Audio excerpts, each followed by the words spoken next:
नमस्ते दोस्तों। हमारा नाम डॉक्टर विक्रांत सिंह तोमर है। Tapan Chaure foundation, project self incorporation USA, Bharat और यूनाइटेड कॉन्शियसनेस की तरफ से आप सभी का स्वागत है। हम लोग योग सूत्र सीरीज का अध्ययन कर रहे हैं। हम द्वितीय अध्याय पढ़ रहे हैं और आज 50वां सेशन है। तो चलिए सेशन की शुरुआत करते हैं। हमने अभी तक द्वितीय अध्याय में योग सूत्र में यह पढ़ा कि पहला सूत्र बताता है कि क्रिया योग तप स्वाध्याय और ईश्वर प्राणिधान है। दूसरे से नवा सूत्र यह बताता है कि क्रिया योग से क्लेश जिनकी समाप्ति होती है वो क्लेश कौन से हैं। तो क्लेशों का वर्णन है। 10वां और 11वां सूत्र क्लेशों की समाप्ति का उपाय बताता है। 12 से 16 क्लेश समाप्त न होने की स्थिति में होने वाले दुख का उल्लेख करता है, उसका उल्लेख करता है। 17 से 19 जो सूत्र है वो प्रकृति के बारे में विस्तार से बताता है। 20 से 23 सूत्र प्रकृति पुरुष के संयोग के बारे में चर्चा करता है। 24 से 27 सूत्र ये बताता है कि प्रकृति और पुरुष के संयोग का नाश कैसे करें और उसके नाश के लिए विवेक ख्याति का जिक्र करता है। 28वें सूत्र में ये बताते हैं कि विवेक ख्याति को प्राप्त करने के लिए अष्टांगिक योग के मार्ग पर चलना पड़ता है। सूत्र 29 से सूत्र 48 तक इसी का जिक्र होता है। सूत्र 29 से इनफैक्ट सूत्र 45 तक यम और नियम का उल्लेख होता है, शुरू के 2 सोपान। सूत्र 46 से 48 तक आसन का जिक्र होता है। सूत्र 49 से 53 तक प्राणायाम का जिक्र होता है। सूत्र 54 और 55 जो अंतिम सूत्र है आज के अध्याय के, द्वितीय अध्याय के, वो प्रत्याहार का उल्लेख करते हैं। सो आज हम इसी कड़ी में प्रत्याहार क्या है उसको समझना हम शुरू करेंगे। तो चलिए शुरू करते हैं। सूत्र 54 अध्याय 2 योग सूत्र। सो अभी तक हमने जो लिम्स पढ़े हैं योग के, पहला यम, नियम, आसन, प्राणायाम और अब प्रत्याहार है 5वां। शुरू करते हैं। सूत्र 54 प्रत्याहार का उल्लेख करता है। स्व विषया संप्रयोगे इंद्रियाणाम चित्तस्य स्वरूपानुकारः इव प्रत्याहारः। जब इंद्रियों का शब्द आदि स्व विषयों से संबंध नहीं रहता तब उनका चित्त के स्वरूप में तदाकार सा हो जाता प्रत्याहार है। चलिए इसको समझते हैं, क्या मतलब है इस बात का। महर्षि पतंजलि ने कहा, जब इंद्रियों का शब्दादि स्व विषयों से संबंध नहीं रहता तब उनका चित्त के स्वरूप में तदाकार सा हो जाता प्रत्याहार है। तो इसको समझने के लिए हम आपसे कुछ क्वेश्चंस पूछते हैं। आप हाथ खड़ा करके बताइए कि क्या कभी आपके साथ ऐसा हुआ है। पहला, आप मोबाइल पर वीडियो स्क्रॉल करते करते कहां से कहां पहुंच गए, वो सजेस्ट करता गया, आप फॉलो करते गए और हमें पता ही नहीं पड़ा कितना देर कितना समय बीत गया। हमने पहला वीडियो कौन सा देखा था और अंतिम कहां तक कौन सा देखा हमें पता ही नहीं पड़ा। आप में से कितने लोगों के साथ ऐसा होता है या हुआ है? ठीक, परफेक्ट। कितनों के साथ ये हुआ है कि आप मॉल गए थे और जितना सोचा था उससे अधिक खर्च करके आए? अच्छा। कितनों के साथ ऐसा होता है कि आप मॉल गए, जो सोचा था वह तो नहीं मिला और जो नहीं सोचा था वह खरीद के आ गए? ठीक है। चौथा प्रश्न, अचानक किसी ने आपकी फेवरेट डिश की बात छेड़ दी या आपने कहीं देख लिया उसका एडवर्टीजमेंट और आपका फिर उस डिश को खाने का मन करने लगा, और शायद आप खाने गए या नहीं भी गए, पर हाँ आपका मन करने लगा क्योंकि किसी ने उस डिश का जिक्र छेड़ दिया जो आपकी फेवरेट।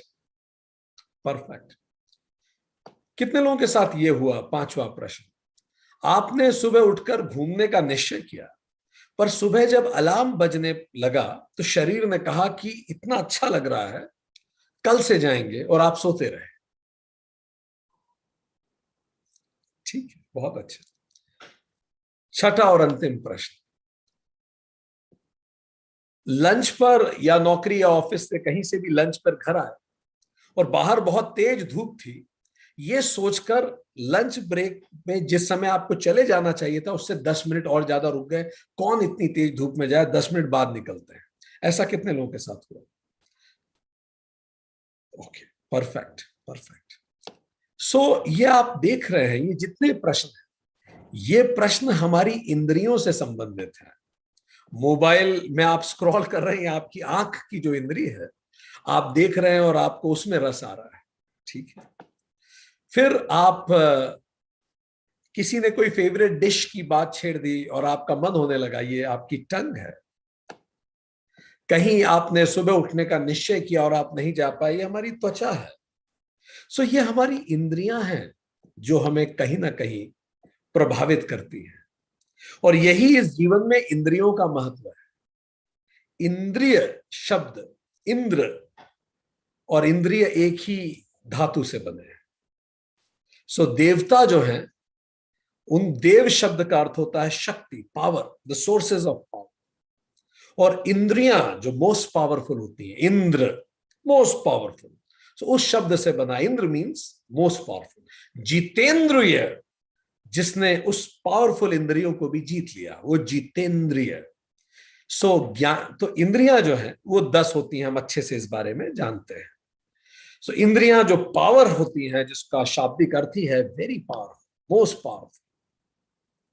सो ज्ञानेंद्रियां और कर्मेंद्रियां, तो हमारा पूरा जीवन ज्ञानेंद्रियां और कर्मेंद्रियों से मिलकर बनता है। ज्ञानेंद्रियां, जैसे नाम से ही शब्द आता है, इससे हमें दुनिया का ज्ञान होता है। आंख, नाक, कान, मुंह, त्वचा, ये सब हमें जानकारियां देती हैं। अभी भी ये सेशन आप इन ज्ञानेंद्रियों से ही अटेंड कर रहे हैं। तो जो भी आपके आंख, नाक, कान, त्वचा, मुंह में रिसीव हो रहा है, ये सब इनपुट्स हैं। आपने कोई चीज टंग पे लगाई, कितनी जानकारी मिलती है हमें टंग पे कोई चीज लगाने पे, उसका तापमान, शेप, टेस्ट। इसलिए छोटा सा बच्चा दुनिया की शुरुआत, जानने की शुरुआत हर चीज मुंह में लेके करता है। तो ये ज्ञानेंद्रियां हमें ज्ञान देती है। ये सारे को हम कहेंगे सेंसेशन, इससे सेंसेशन होता है। ये सारा सेंसेशन मन रिसीव करता है, और मन जितनी भी जानकारियां मिली हैं वो इन तीनों से उसको शेयर करता है। किससे? चित्त मतलब मेमोरी से। अहंकार मतलब सेल्फ इमेज, कोई बात मेरी सेल्फ इमेज से जुड़ी हुई है कि नहीं। कोई बात मैंने सुनी, मेरे कानों ने जानकारी दी और वो बात मेरी सेल्फ इमेज के विरुद्ध है, तो मुझे गुस्सा आ सकता है। सेल्फ इमेज मीन्स अहंकार, तो अहंकार से भी वो टैली करता है उसको, जो मैं रिसीव कर रहा हूं मेरे अहंकार के अनुरूप है कि नहीं। एक व्यक्ति है जिसको लगता है कि भाई महिलाएं बहुत अच्छा लीड नहीं कर सकती, they can not be great leaders.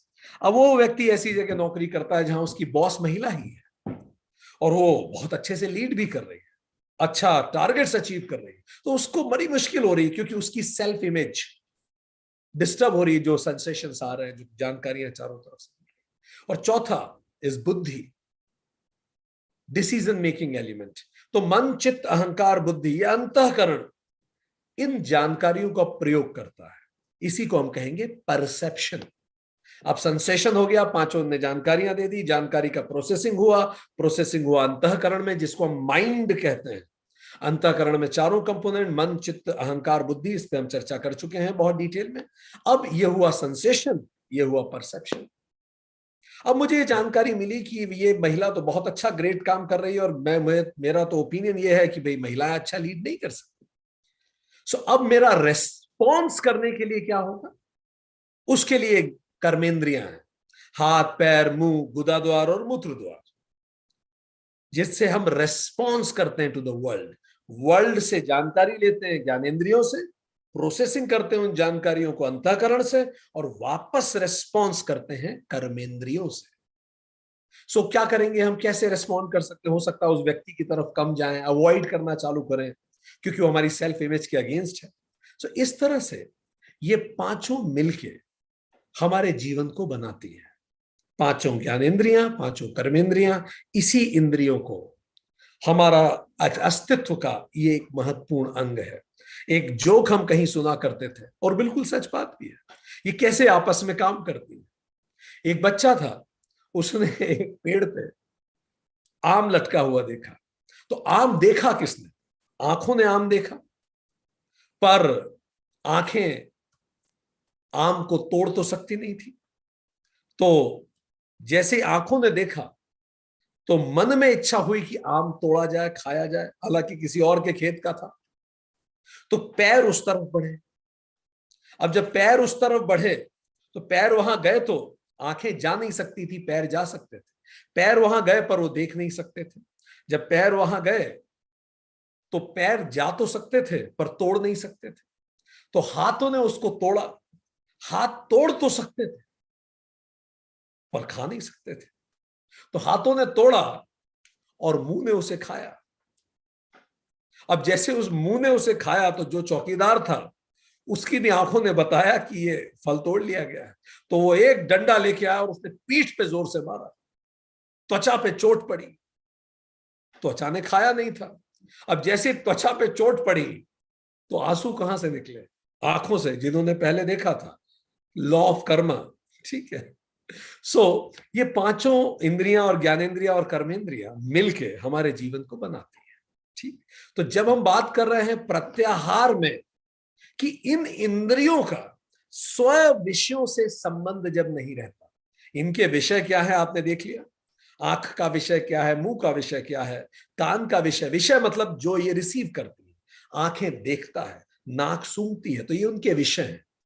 तो जब पांचों इंद्रियों, इन इंद्रियों का अपने विषय से संपर्क टूट जाता है, तब हम कहेंगे प्रत्याहार हो गया, ठीक है। तो यम और नियम हमें चित्त शुद्धि दे चुके हैं। हमारा मन शुद्ध है और हम सही तरीके से दुनिया को देख रहे हैं। आसन ने हमें शरीर शुद्धि दी है और स्थिरता दी है। अब हम बिल्कुल स्थिर हैं, शरीर में बैठ सकते हैं घंटों। प्राणायाम ने हमें श्वास में और चित्त में स्थिरता दी है। अब स्थिरता आ गई चित्त में। अब प्रत्याहार हमें इंद्रिय नियंत्रण की तरफ लेके जाता है। अब हम साधना के लिए पूरी तरह से तैयार हैं। बस हमने इंद्रिय नियंत्रण और कर लिया तो अब हम साधना के लिए तैयार हैं। इंद्रिय नियंत्रण का मतलब कान, आंख, नाक, मुंह, ये सब हमारे साथ है। तो अब पूरी भूमिका बन चुकी है, भूमि तैयार है। इसी को कहते हैं बहिरंग साधना। ये पांचों को मिला के बहिरंग साधना कहते हैं। और अब अंतरंग साधना इसके बाद शुरू होगी। सो प्रत्याहार अंतिम सोपान है, ये ब्रिज है। बहिरंग मतलब एक्सटर्नल। एक्सटर्नल में क्या क्या आ गया? यम, नियम, आसन, प्राणायाम और प्रत्याहार। इंटरनल में क्या होगा? धारणा, ध्यान, समाधि। अब हम अपने अंदर उतरने को तैयार हैं। तो ये ब्रिज है प्रत्याहार। तो इस ब्रिज से ही हम वहां तक पहुंचेंगे जहां हम पहुंचना चाहते हैं, ठीक। ये पूरी प्रक्रिया जो हुई, जो हमने आपको बताया कि आपने कुछ देखा, आपने सेंसेशन लिया, प्रोसेस किया, रिस्पॉन्ड किया, इस पूरी प्रक्रिया में कई बार केवल 3 माइक्रो सेकेंड लगते हैं। इतना लंबा नहीं टाइम लगता, 3 सेकेंड भी नहीं, माइक्रो सेकेंड। एक हिरण ने शेर को देखा, इतना नहीं होता कि ये सेंसेशन आया, अब चलो इसको भेजो, कोई ब्यूरोक्रेटिक सिस्टम नहीं है। इमीडिएटली 3 माइक्रो सेकेंड में हिरण रेस्पॉन्ड करेगा और उसकी कर्मेंद्रियां उसे भगा के ले जाएगी। तो perception, sensation, perception, action 3 micro second में हो जाता है। इतना फास्ट हमारा शरीर है। ये इंद्रियां इतनी तेजी से काम करती हैं, इतनी पावरफुल होती है, इमीडिएटली जानकारी देती है, मन प्रोसेस करता है और रेस्पॉन्स भी हो जाता है। जो इनपुट है जो हमें मिल रहा है, ये जब मन में जाता है तो 2 तरह के माइंडसेट होते हैं। विज्ञान ने कहा, विज्ञान कहता है जब ये मन में जा रहा है प्रोसेसिंग के लिए, इंद्रियों से जो आया है, तो एक माइंडसेट को कहते हैं बॉटम अप। इसको एमिगडाला माइंडसेट भी कहते हैं, पहले बात कर चुके हैं इसकी। और दूसरा माइंडसेट को कहते हैं टॉप डाउन, जो वैज्ञानिक उसको टर्म देते हैं। इसको टॉप डाउन मतलब यहां से चल रहा है, टॉप डाउन हो रहा है, ठीक है। इसको PFC, pre frontal cortex mindset भी कहते हैं। So bottom up, top down. Bottom up या एमिगडाला माइंडसेट क्या है? जो हमारी एमिगडाला से गवर्न होता है। एमिगडाला मतलब पार्श्विक ब्रेन, वो ब्रेन जो शुरू से रहा है, हमारी हैबिट्स, मसल मेमोरी, ऑटोमेटिकली जो हम रेस्पॉन्ड करते हैं, खतरा आते ही जो भागने लगते हैं, ये 3 माइक्रो सेकंड में हो जाता है। एमिगडाला और वीएमपीएफसी, जहां हम बिंदी लगाते हैं, हम पहले बात कर चुके हैं। ये जो दूसरा माइंडसेट होता है, ये thought, intellect, deliberation, long term focus का होता है। तो जो लोग आप देखोगे जिनको बहुत जल्दी गुस्सा आ जाता है, उनका ब्रेन स्कैन करोगे तो आप देखोगे एमिगडाला एक्टिवेटेड है। वो ब्रेन जो पार्श्विक ब्रेन है हमारा, अभी भी ब्रेन का वो हिस्सा, वो एक्टिवेटेड होता है। कई लोग बड़े शांत आपको मिलेंगे, उनका बीएमपीएफसी एक्टिवेटेड है। सो जब इंद्रियां हमें इनपुट देती हैं, तो कुछ लोगों का इनपुट अक्सर एमिगडाला ब्रेन रिसीव करता है और रिएक्ट कर देता है, जल्दी से गुस्सा करना, इरिटेट हो जाना। पर कई लोग वीएमपीएफसी में इनपुट प्रोसेस करते हैं, वो शांत रहते हैं, इन इनपुट्स को, सेंसेशन को अच्छे ढंग से प्रोसेस करते हैं। ठीक, तो हमने ये यहां तक जाना कि कैसे ये सेंसेशन प्रोसेशन, ये परसेप्शन और एक्शन काम करते हैं। अब ये इंद्रियां चूंकि चारों तरफ आउटवर्ड रहती हैं, इससे हमारा ध्यान नहीं लग पाता आसानी से। आप आंख बंद करेंगे तो कान में से कुछ आवाजें आएंगी, ठीक, आपको अनकंफर्टेबल लगेगा, स्किन कुछ कहेगी, कोई गंध आ जाएगी, आज जलेबी बनी लगती है, इस पे हम चर्चा कर चुके हैं। तो ये सब चीजें हमें डिस्टर्ब करती है, पांचों इंद्रियां, ठीक। तो अगर ये डिस्टर्ब कर रही हैं, तो ये इंद्रियां आउटवर्ड बनाए ही क्यों भगवान ने? क्यों इंद्रियां ऐसी बनी कि ये चारों तरफ की जानकारी हमें देती है? स्वाभाविक रूप से इसके पीछे कारण है इवोल्यूशन। जो हमारा इवोल्यूशन हुआ जानवर से इंसान तक, जब हम जानवर थे, हम सर्वाइवल ही करना हमारा उद्देश्य हुआ करता था। तो जब हमें सर्वाइव ही करना होता था, तो हमें केवल जानकारी चाहिए होती थी चारों तरफ की, ताकि हम जिंदा रह सके। पर अब हमारा ऐसी स्थिति नहीं है। हमारा जानवर जब थे तो केवल सर्वाइवल और रिप्रोडक्शन उद्देश्य होता था, इसलिए कर्मेंद्रियां होती थी, रेस्पॉन्ड करते थे हम, गुदा द्वार, मूत्र द्वार, रिप्रोडक्शन होता था, और सर्वाइवल के लिए बाकी सेंसेस यूज होते थे, हाथ पैर से हम दौड़ते थे। तो ये सब 5 ज्ञानेंद्रिया, 5 कर्मेंद्रिया मिलके हमें सर्वाइवल और रिप्रोडक्शन में मदद करती थी। तो जंगल में अगर जीना है तो इन इंद्रियों को बहिर्मुखी होना जरूरी है, क्योंकि चारों तरफ शिकारी फैले हुए हैं जंगल में। पर अब हम जंगल में नहीं हैं। अब जीवन का उद्देश्य केवल जिंदा रहना और बच्चे पैदा करना तो नहीं है। कुछ लोगों का अभी भी है, पर मेजॉरिटी का ऐसा नहीं है। पर अब हम एक नए तरह के जंगल में हैं। I call it is a new age jungle, and there are new age predators. अब नई तरीके के शिकारी हैं। वैसा जंगल तो नहीं बचा, पर अब अलग तरह का जंगल है। इस जंगल को आप कहेंगे सोशल मीडिया का जंगल। Instagram, FB, Twitter, mobile, TV, OTT platforms, mails, notifications, ये सब हमारे अटेंशन के लिए लड़ रहे हैं और हमें लगातार डिस्ट्रैक्ट करते हैं। हम एक रिसर्च पढ़ रहे थे, यही हमारी इंद्रियों के साथ यही तो खेलते हैं, आपको पता ही नहीं पड़ता, और अब आधा घंटा हो जाता है हम मोबाइल पे वीडियो स्क्रॉल करते जाते हैं। कितने लोगों को आपने देखा होगा 20-20 मिनट हो जाते हैं, पता ही नहीं पड़ता। तो एक रिसर्च है, काउंटर पॉइंट रिसर्च ने बताया 50% of the smartphone users spend 5 hours a day minimum on phone. आप में से कितने लोग 5 घंटे रोज मोबाइल पे खर्च कर रहे हैं? हाथ खड़ा करें। लेट मी टेल यू, एक रिसर्च ने बताया 50% लोग ऐसा कर रहे हैं। कई बार हमें पता भी नहीं पड़ता, क्योंकि कई लोगों के मोबाइल में वो टाइमर नहीं लगा है।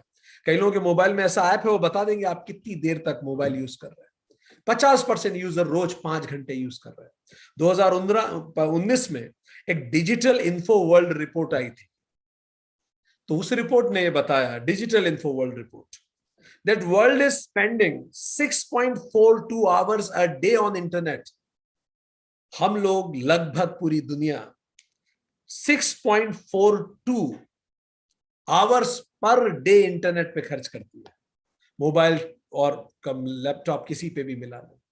और आप ये जान के चौंक जाएंगे, भारत में ये 7.47 आवर्स पर डे है, पर डे। हम लगभग 7.5 घंटे इंटरनेट पे, इतना इंद्रियां अपीज हो रही है। ये न्यू एज प्रेडेटर्स हैं। और जापान में यही 3.45 आवर्स पर डे है। जापान हमसे आधे से भी कम समय इंटरनेट पे बिताता है, जबकि हमसे बड़ी अर्थव्यवस्था है। सो 70% ये पूरी दुनिया आज मोबाइल यूज कर रही है, और 2% से ये ग्रोथ हो रही है मोबाइल यूजर्स की। 57% of the world is using internet, और ये 9% से ग्रो हो रहा है। 45% of the world is active on social media. आधी दुनिया आ गई है सोशल मीडिया, और ये भी 9% से ग्रो हो रही है। 42% ऑफ द वर्ल्ड मोबाइल पर सोशल मीडिया को यूज करता है, और ये 10% से बढ़ रहा है। इस कदर डिस्ट्रैक्शन हो रहा है इन सब चीजों से कि हम एक समय एक जगह पूरी तरह से नहीं हो पाते।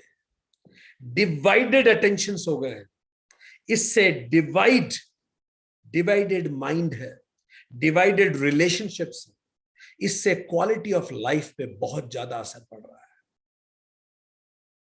और ये हमारा समय, ऊर्जा, ध्यान, पैसा, स्वास्थ्य, संबंध, सब कुछ ले लिया। अभी हम एक व्यक्ति को जानते हैं जिनको कंधे में प्रॉब्लम हो गई है, क्योंकि दिन भर मोबाइल ऐसे करते रहते हैं, तो अभी फिजियोथेरेपी ले रहे हैं।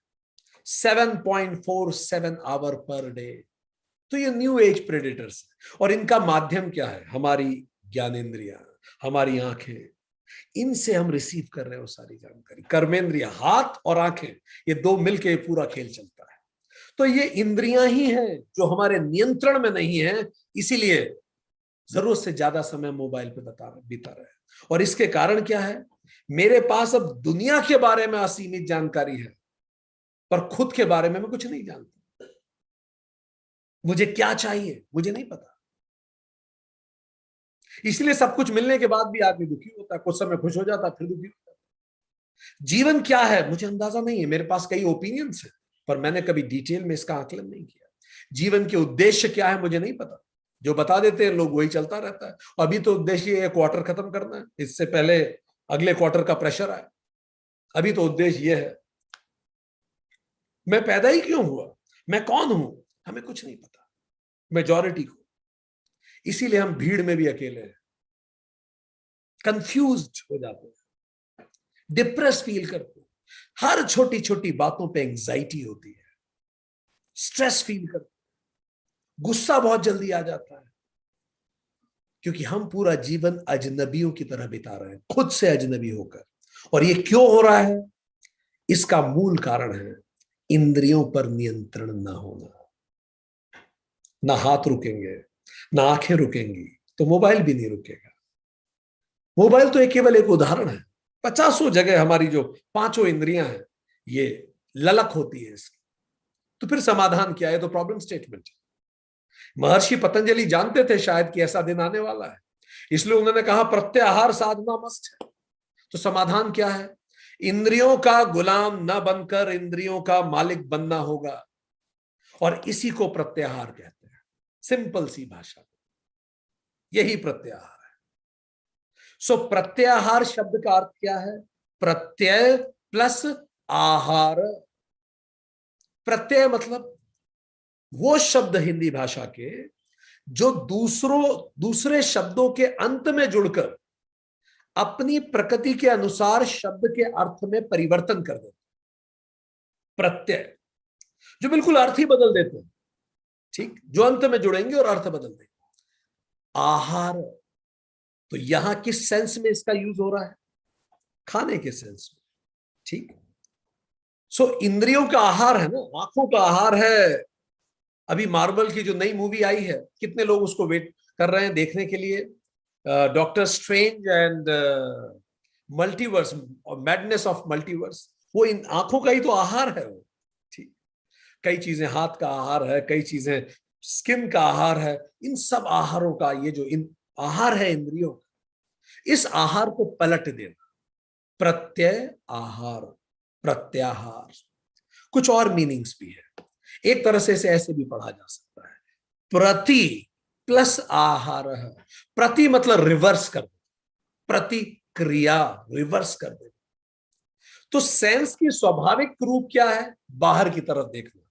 प्रति आहार कर ले, उनका स्वाभाविक आहार तो ये दुनिया है, जगत है, पर हम प्रति आहार कर दें मतलब जगत की जगह इंद्रियां जीव को देखने लगे, खुद को देखने लगे, तो हमने क्या कहा? प्रति आहार कर दिया। तो इंद्रियों का आहार पलट दे। प्रत्यय शब्द मतलब आर्किटाइप भी कहा जाता है, एक इंप्रेशन होता है। ये प्रत्यय का मतलब वो भी है, एक hidden, dormant, latent, subconscious impression जो हमारे कई जन्मों से हमारे अंदर है, उसको नलीफाई कर देना। कई जन्मों से हमारे अंदर है कि मैं बहुत आराम करूं, आराम तलब होते हैं, कई लोग भयंकर आलसी होते हैं, ठीक, बहुत तमस होता है उनमें, वो कई जन्मों से चला आ रहा है, उसको भी पलट देना। वो हिडन जो हमारा लेटेंट इंप्रेशन है उसको पलट देना, वो भी प्रत्याहार कहलाता है। तो ये तीन अर्थ हमने आपको प्रत्याहार के बताए। तो इंद्रियों के विषयों को परिवर्तित करके बाहर न जा पाए इंद्रियां और वो अंदर की ओर जाना शुरू करते हैं, इसी को प्रत्याहार कहते हैं, रिवर्सल कर देना। इसीलिए प्रत्याहार को कहते हैं सेंस विड्रॉल। जैसे कछुआ भगवान कृष्ण कहते हैं अपने पैरों को अंदर सिकुड़ लेता है, बस ऐसे हम खींच ले, प्रति आहार कर दे। इवोल्यूशन ने तो हमें बाहर देखना सिखाया है जंगल में, पर हम काउंटर इवोल्यूशन करें क्योंकि अब हम जंगल में नहीं बैठे और अब हम ये न्यू एज प्रीडेटर्स के शिकार नहीं बनने वाले। सो मन की बहिर्गति को रोकना और इंद्रियों की अधीनता से मन को मुक्त कराना, मन को भीतर की ओर खींच लेना प्रत्याहार है।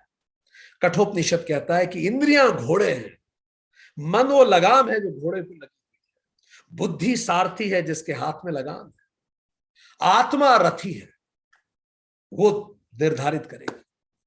पर अगर मान लीजिए कोई व्यक्ति आत्मा की तरफ देख ही नहीं रहा है, आत्मुख हो ही नहीं रहा है, आत्ममुख नहीं हो रहा है, तो फिर क्या होगा? अगर मालिक को ही नहीं पता रथ को कहां ले जाना है तो बुद्धि क्या करे?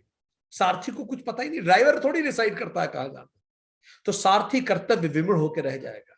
जब सारथी कर्तव्य विमूढ़ होगा तो क्या होगा? लगाम छूट जाएगी, और लगाम छूटेगी तो क्या होगा? जहां घोड़े चाहेंगे रथ दौड़ा चला जाएगा, भूख लगी तो खाना खाने पहुंच गए, ठीक है, जो मन में आ रहा है करते चले जा रहे हैं, दौड़ते चले जा रहे हैं, और ये शरीर रथ है कहता है कठोपनिषद। तो अभी रथ ही घोड़ों को दौड़ाए जा रहे हैं, इसी को मटेरियलिज्म कहते हैं। जब रथ घोड़ों को दौड़ाए तो मटेरियलिज्म है, और जब आत्मा निर्देशित करे तो स्पिरिचुअलिज्म है। यही अंतर है, रथ वही है, दौड़ दोनों की तरह रहे, पर किसी के घोड़े खुद डिसाइड कर रहे हैं कहां दौड़ना है। दूर से समझ में नहीं आएगा, दूर से तो रथ दौड़ता हुआ देखेगा, पर किसी की आत्मा निर्धारित कर रही है। सो इंटरनेट सर्फिंग की जगह इंटरनल सर्चिंग की जरूरत है। सो इसीलिए जब जिन लोगों के हमारे घोड़े रथों को दौड़ाए चले जा रहे हैं, इसीलिए तो हम मॉल में जाते हैं और जितना सोचते हैं उससे ज्यादा खर्च करके आते हैं, क्योंकि लगाम ढीली है ना भाई, मन नहीं मानता, खरीद लेते हैं, कुछ ले ही लें। तो ये सब चीजों से, और ये इसी विज्ञान को कहते हैं ट्रोलियोलॉजी। मनोवैज्ञानिकों ने पूरा एक विज्ञान विकसित किया है हमारी इंद्रियों से खेलने के लिए। हमें 5 सेंसेस एक्सपीरियंस दिए जाते हैं। ऐसा इतना अच्छा स्किन को ऐसा एयर कंडीशन टेम्परेचर मिलेगा ताकि आपका खरीदने का मन हो, इतनी सुंदर पैकेजिंग आंख देखेगी कि खरीद लें हम। फिर थोड़ा सा टेस्ट करने के लिए भी रख देंगे वो कि ये चीज आप थोड़ा सा टेस्ट करके देखिए। तो अब आपकी टंग ने भी टेस्ट कर लिया, नाक ने उसे सूंघ लिया, त्वचा को कितना अच्छा लग रहा है, आंखों ने उसे देख लिया, बचा क्या है खरीदने को, और डिस्प्ले भी है आपके सामने। इस पूरे विज्ञान को ट्रोलियोलॉजी कहते हैं, जो पूरी तरह से इंद्रिय आधारित विज्ञान है। इसीलिए इंद्र सबसे ताकतवर होता है, इंद्र सबसे ताकतवर देवता है, इंद्रियां, और जो उसको जीत ले वो जितेंद्रिय है। सो प्रत्याहार लगाम कसना है, ठीक। याद करें, जब भी लगाम कसी जाती है, लगाम खींच ली, मतलब लगाम क्या है? मन। जब मन इंद्रियों के विरुद्ध होता है और इंद्रियों का साथ नहीं देता तो इंद्रियों में फिर दम नहीं बचता। जब लगाम खिंच जाती है तो घोड़े रुक जाते हैं। फिर घोड़े अपनी इच्छा से नहीं दौड़ पाएंगे। चलिए याद करें अपने जीवन में, ऐसा आप में से किसी के साथ हुआ, आप बहुत थके हुए हैं, बहुत थक के सोए, और आप ये निर्धारित करके सोए थे कि आप सुबह 10 बजे तक सोएंगे।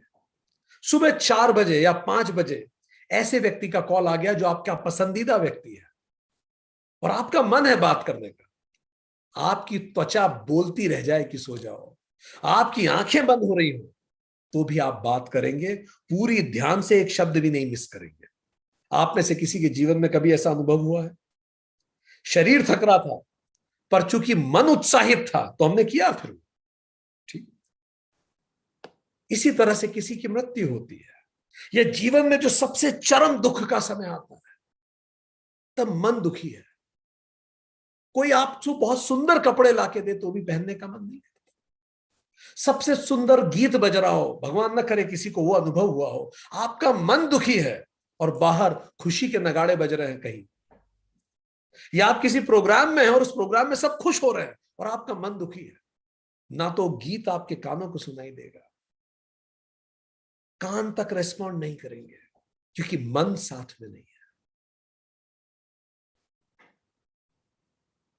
कितने लोगों के साथ ऐसा हुआ है कि आप रात को 3 बजे तक पढ़े, सुबह एग्जाम थी 6 बजे या 9 बजे एग्जाम थी, 3 बजे तक पढ़ के सोए और 5 बजे फिर उठ गए और फिर से पढ़ाई चालू कर दी, क्यों? अब नींद नहीं आ रही। हुआ ऐसा? क्योंकि मन ने निर्धारित कर लिया था। जब मन निर्धारित करता है तो फिर ये इंद्रियां समाप्त हो जाती है। मन जब निर्धारित करता है तो हम खुद को एक वचन देते हैं, और जब इंसान अपने संकल्पों को निभाता है तभी जीवन सामर्थ्यवान बनता है। संकल्प में फिर विकल्प नहीं होता, तो मन संकल्पित हो जाता है। सुबह दोस्तों के साथ घूमने जाना है तो फिर थकान वकान कुछ नहीं मिलती। जिससे आपका मन ना मिला हो उसका स्पर्श देखो आपकी स्किन को कितना असहज कर देता है, करता है कि नहीं? जिससे आपका मन नहीं मिला है, अगर वो स्पर्श भी करे आपको तो आपको अच्छा नहीं लगेगा। चलिए ये सब तो छोड़ दीजिए, जिससे आपका मन मिला भी हो पर उस समय आपको उस व्यक्ति पे बहुत तेज गुस्सा आ रहा हो, लड़ाई हो गई हो, उस समय वो व्यक्ति अगर हाथ भी लगाएगा आप कहोगे छुओ मत मुझे, छोड़ो एक तरफ, कारण आप सहन नहीं करेंगे। ये सब मन के ही तो खेल है। सो मन, जब मन अनुशासित हो जाता है, व्यास जी बोलते हैं, तो इंद्रियां तो स्वयं नियंत्रण में आ जाती है। तो अनुशासन मन का है, इंद्रियां रिफ्लेक्शन है उसका। जैसे अगर आप एक अधिकारी को आदेश देते हैं तो नीचे वाले लोग अपने आप वो काम करने लगते हैं। पहले जमाने में कहते थे 3 ही अधिकारी होते हैं देश में, पीएम, सीएम और डीएम। केंद्र में प्रधानमंत्री, राज्य में मुख्यमंत्री और जिले में कलेक्टर। बस इन तीनों को साध लो, अपने आप देश का विकास होने लगेगा। बाकी सब इनके नियंत्रण में काम करेंगे, तो स्वतः ही नियंत्रण में आ जाता है। उसे अलग से नियंत्रण करने की आवश्यकता नहीं है। व्यास जी कहते, प्रश्नोपनिषद भी चैप्टर 2 वर्स 4 में कहता है, जैसे मधुमक्खियों की महारानी द्वारा, हम पहले इस पे बात कर चुके हैं पर प्रसंगवश, जैसे मधुमक्खियों की महारानी द्वारा छत्ते को त्याग देने पर सारी मधुमक्खियां उसी के पीछे चलने लगती है और उस महारानी के लौट आने पर सारी वापस आ जाती है। बस ऐसा ही इंद्रियों और मन का रिश्ता है। बस मन सधा तो इंद्रियां अपने आप न्यूट्रलाइज हो जाती है। अब फिर अगला प्रश्न उठता है, फिर इस मन को कैसे साधें? हमने पहले प्रॉब्लम स्टेटमेंट पढ़ा, फिर हमने जाना समाधान है प्रत्याहार, रिवर्सल करना। पर अब इस मन को कैसे साधा जाए, लगाम कैसे कसे? विज्ञान भिक्षु अपनी कमेंट्री में कहते हैं, जब मन ध्यान के केंद्र पर स्थिर होता है तब इंद्रियां बिना किसी अतिरिक्त प्रयास के अपने कार्य रोक देती है। जब मन कहीं स्थिर होता है तो इंद्रियां अपने आप अपने कार्य रोक देती है। चलिए भी देखिए कैसे रोक देती है। एक सेकंड रुकिए और अब जरा सुनिए बाकी कौन कौन सी आवाजें आपको सुनाई दे रही है। सुनिए जरा, जैसे हमें एसी की आवाज सुनाई दे रही है, सड़क पे गाड़ी की भी आवाज सुनाई दे रही है, सुनाई दे रही है, और भी कई आवाजें आपने। ठीक, ये क्या हुआ? ये आवाजें पहले भी थी, पर आपका मन हमारी बात में केंद्रित था, कान रिस्पॉन्ड नहीं कर रहे थे। आपके आसपास भी कई चीजें थी, आंखें उन्हें नहीं देख रही थी। आपकी त्वचा, जरा महसूस कीजिए अभी त्वचा पे कैसा टेम्परेचर लगे। अब बोल रहे हैं तो शायद आप महसूस करें।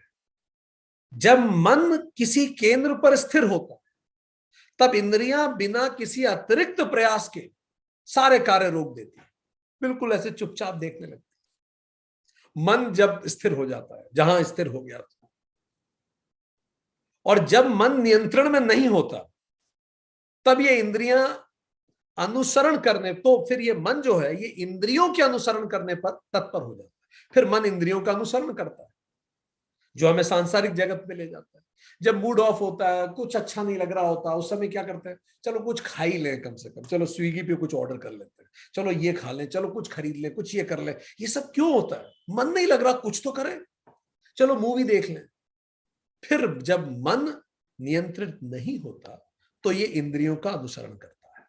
इसीलिए गुरु नानक जी कहते हैं, दो तरह के व्यक्ति हैं दुनिया में, एक है मनमुख, एक है गुरुमुख। गुरुमुख मतलब आत्ममुख, ठीक है। मनमुख कौन है? अनियंत्रित मन है इनका, ये बस जो इनका मन करता है वो करते रहते हैं, बस इनका यही जीवन में बीतता है। कोई अनुशासन नहीं है, बस जैसा मन किया, कोई लक्ष्य नहीं, कोई कार्य योजना नहीं। टाइम टेबल बनाते हैं तो हर बार फेल हो जाता है। कितने लोगों का ईमानदारी से बताइए, जब टाइम टेबल बनाते हैं तब वो 2-3 दिन से ज्यादा नहीं चल पाता, ज्यादा से ज्यादा 1 सप्ताह। हाथ खड़ा करें। तो जितना कम देर टाइम टेबल चल रहा है, उतना हम मनमुख हैं, ठीक है।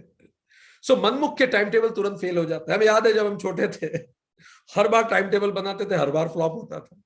गैर अनुशासित दिनचर्या होती, ठीक है। जीवन के वाई, वॉट, हाउ, व्हेन का कुछ पता नहीं होता कई बार। यह है मनमुख जीवन। गुरुमुख जीवन क्या होता है? गुरु नानक कहते हैं अनुशासित मन।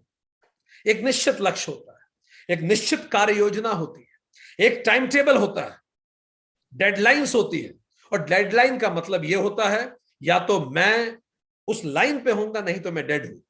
बीच की कोई बात नहीं। अनुशासित दिनचर्या होती है, पता होता है कुछ भी करते समय मैं ये क्यों कर रहा हूं और ये चीज मेरे लिए क्यों इंपॉर्टेंट है। ये होता है गुरुमुख जीवन। और ऐसा जीवन शास्त्र देते हैं, गुरु देते हैं। सो प्रत्याहार आत्ममुख या गुरुमुख जीवन का रास्ता है, जब मनमुख से हम गुरुमुख हो जाते हैं। सो प्रत्याहार क्या नहीं है, पहले ये समझ लीजिए। ये मन मारना नहीं है, बार बार बैठ के सोच रहे आइसक्रीम खाने की, नहीं खा रहे, ये मन मारना नहीं है। ये इंद्रियों को बाधित करना नहीं है, मैं आंख पे पट्टी बांध के रखूंगा, मुझे देखना ही। ये इंद्रियों को कमजोर करना भी नहीं है। कई लोग अपनी इंद्रियों तक को कमजोर कर लेते हैं। ये इंद्रियों को अपना दुश्मन समझना भी नहीं है। ऐसे बहुत सारे लोग मिले हैं दुनिया में, के इतिहास में हुए हैं, जिन्होंने खुद को प्रताड़ित किया है। उन्होंने कहा ये इंद्रियां सबसे बड़ा दुश्मन, ये अंदर ध्यान ही नहीं देने देती, दुनिया जगत को ही दिखाती रहती। तो उन्होंने आंखें फोड़ ली हैं। हम अतिशयोक्ति नहीं कर रहे, सच्ची बात कि मुझे देखना ही नहीं इस जगत को। इंद्रियां आंखें बंद करके मनी मन उस विषय का चिंतन भी नहीं है, कि आंखें तो बंद कर दी और मनी मन वही सोच रहे हैं। इंद्रिया फिर तो प्रत्याहार क्या है? प्रत्याहार है मन का केंद्र। ये इंद्रियों का रेगुलेशन है, नियमन है। इनको खत्म करना, कमजोर करना नहीं है, इट्स गवर्निंग देम, अनुशासन। ये इंद्रियों को लक्ष्य प्राप्ति में मित्र बनाना है, क्योंकि इन्हीं इंद्रियों से तो हम अपने एक्सपेरिमेंट ऑफ लाइफ को करते हैं। ये किसी दिव्य या बेहतर विषय पर, किसी डिवाइन विषय पर मन का केंद्रण है। तो यहां तक हम क्या समझे, जब मन केंद्रित होगा तो बाकी सब बाय प्रोडक्ट है। सो अब हम आपको कुछ टेक्निक्स बताते हैं। अगर आपको मुश्किल होती है मन को केंद्रित करने में, तो कुछ techniques let me tell you and share with you. First technique, इसको कहते हैं पोमोडोरा टेक्निक। पोमोडोरा टेक्निक, एक विद्वान हुए फ्रांसिस्को। ये जो विद्वान है, ये pomodoro is a Italian word for tomato. टमाटर को इटली में, इटालियन में पोमोडोरा कहते हैं। ये टेक्निक ये कहती है, जो फ्रांसिस्को जी ने इसको इन्वेंट किया, कि क्या करें अगर आपको लगता है कि आपका अटेंशन स्पैन बहुत कम है, आप में से कितने लोगों को लगता है आपका अटेंशन स्पैन बहुत कम है?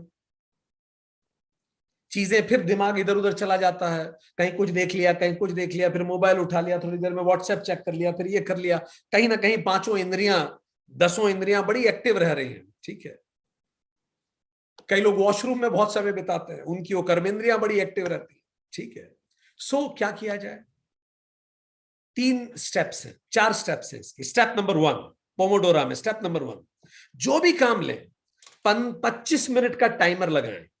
25 मिनट का मोबाइल में एक टाइमर लगाएं, ठीक, पहला काम। दूसरा काम, सारे इंटरप्शंस को दूर रख दें। 25 मिनट तक सारे इंटरप्शन दूर, टीवी बंद कर दें, सारे इंटरप्शन दूर कर दें, जो भी कुछ डिस्टर्ब कर सकता है सब दूर कर दें। कितनी देर के लिए? केवल 25 मिनट। स्टेप 1, 25 मिनट का अलार्म। स्टेप 2, सारे इंटरप्शंस दूर कर दें। स्टेप 3, अब उस काम पे फोकस करें पूरा। स्टेप 4, 25 मिनट बाद जैसे अलार्म बजे, अपने आप को एक अच्छा सा रिवॉर्ड दीजिए जो आपको बहुत पसंद आता है। Give yourself a good reward. This technique has worked for many people, try it. 25-25 minute के स्पैन लीजिए। क्या रिवॉर्ड देना चाहते हैं? चॉकलेट देना चाहते हैं, किसी को कॉल करना चाहते हैं, anything which is a reward for you. Second technique is will power. Daniel Goleman अपनी पुस्तक फोकस में इसका उल्लेख करते हैं। जब भी आपको किसी चीज से डिसएंगेज करना है खुद को, ठीक है, कोई भी चीज है आपको वहां से अटेंशन हटाना है, तो क्या करना है? उन्होंने कहा step number 1, disengage from that pulse. उस सेंस एक्सपोजर से पहले खुद को डिसएंगेज करें। पर जैसे एक छोटा बच्चा होता है, आपको उसके हाथ से टॉय लेना है तो कुछ तो देना पड़ेगा उसके हाथ में, ऐसे थोड़ी लेके आप छोड़ सकते हैं। तो जो चीज से डिसएंगेज करना है, उसकी जगह आपको कुछ और चीज उसे देनी होगी। तो step 1, disengage to something from where you need to remove your attention. Step 2, engage yourself in something where your mind can actively be engaged. किसी चीज में एंगेज करें फिर आप खुद को, ठीक, डिसएंगेज करें और तुरंत हाथ में कुछ दें which is equally engaging.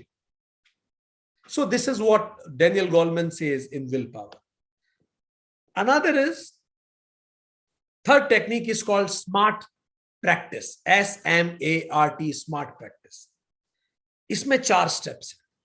क्या कर सकते हैं आप अटेंशन बढ़ाने के लिए? सबसे पहले step number 1, have a goal and know how to improve it. रोज सुबह आपका दिन भर का प्लान चॉकआउट होना चाहिए। आपको पता होना चाहिए मुझे क्या करना है, ठीक है। पहला step, have a goal and know how to work over it. जो भी आपका काम हो दिन भर का, have a clarity of it. Step 2, now focus and do that. Step 3, you should always have a focus, feedback. Step 3, आपको feedback मिलना चाहिए। फीडबैक जब नहीं मिलता तो फिर दिमाग इधर उधर भटकने लगता है। आप कुछ भी करें और आपको तुरंत फीडबैक मिले, आपने अच्छा किया कि कम अच्छा किया, तो दिमाग फोकस्ड रहता है। तो कुछ ऐसा मैकेनिज्म बनाइए कि आपको फीडबैक मिले जो आप कर रहे हैं उस चीज का, इससे फोकस बढ़ता है, ठीक। इसीलिए कॉलेजेस में ट्राइमेस्टर सिस्टम चालू किया गया। हर 3 महीने में, हर 4 महीने में सेमेस्टर एग्जाम होगी, बार बार फीडबैक मिलेगा आप ऐसा कैसा कर रहे हैं। इसीलिए कई कंपनीज ऐसा डैशबोर्ड बनाती हैं, आपको डेली फीडबैक मिलता है आज का क्या स्कोर है। इसीलिए स्पोर्ट्समैन सबसे ज्यादा एनर्जेटिक होते हैं, क्योंकि उनको इमीडिएट फीडबैक मिलता है। तत्काल ये बॉल फेंकी और ये छक्का लगा, तुरंत फीडबैक लीजिए आप कैसा खेल, ज्यादा देरी नहीं। फीडबैक एंगेज करता है आप। पर अगर कोई चीज जो 1 साल बाद रिटर्न देगी तो उसमें जनरली इंस्पिरेशन कम हो जाता है, अटेंशन आम व्यक्ति का कम होता है। इसीलिए उसको छोटे कामों में ब्रेक डाउन कीजिए और हर ब्रेक डाउन का भी फीडबैक सिस्टम बनाइए।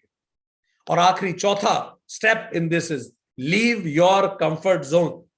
अपने कंफर्ट जोन को छोड़िए, चैलेंज कीजिए खुद को, ये जरूरी है। तो चारों स्टेप्स हमने बताई। चौथी technique is called mental gym. Mental gym जो भगवत गीता भी कहता है, जब जब मन इधर से भटके वापस उस विषय पे लाओ, जाए फिर वापस लाओ, जाए फिर वापस जाओ। जैसे आप जिम में जाके कैसे खुद को ट्रेनिंग करके तैयार करते हैं, बिल्कुल वैसा ही करना है। Bring it back, bring it back, bring it back. This is what we need to do it every single time. Right?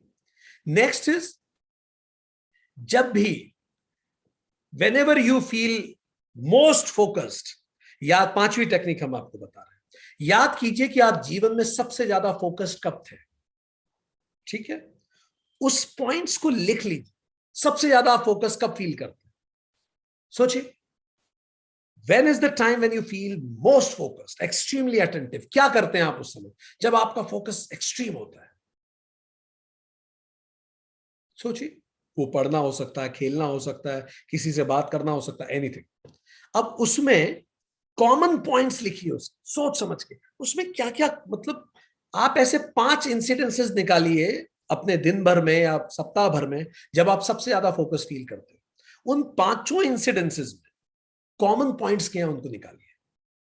इससे आपको पता पड़ेगा ये कॉमन पॉइंट्स हैं जो जनरली मुझे फोकस करने में मदद करते हैं।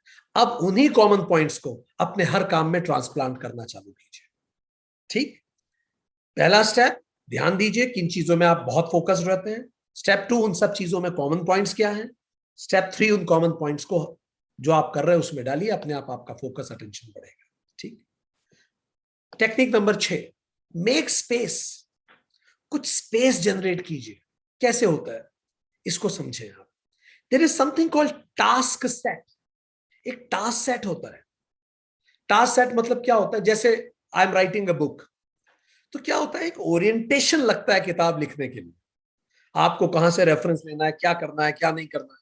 तो इसको कहते हैं टास्क सेट। टास्क सेट मतलब टास्क सेट, इसका मतलब क्या होता है, आपको क्या क्या चीजें चाहिए उस टास्क को करने के लिए। आपको सब्जी बनानी है तो टास्क सेट क्या है, वो सब्जी होनी चाहिए, चाकू होना चाहिए, ये सारे तामझाम इकट्ठा करोगे। अगर आपको दही बड़ा बनाना है तो उसका टास्क सेट है ना, सारी चीजें। तो क्या है, हर काम का एक टास्क सेट होता है। तो आप जो भी टास्क सेट है आपका, ठीक है। अब क्या होता है, अगर कोई काम आप बहुत अच्छा करना चाहते हैं तो रोज उस काम को 10 मिनट या 15 मिनट दीजिए डेली।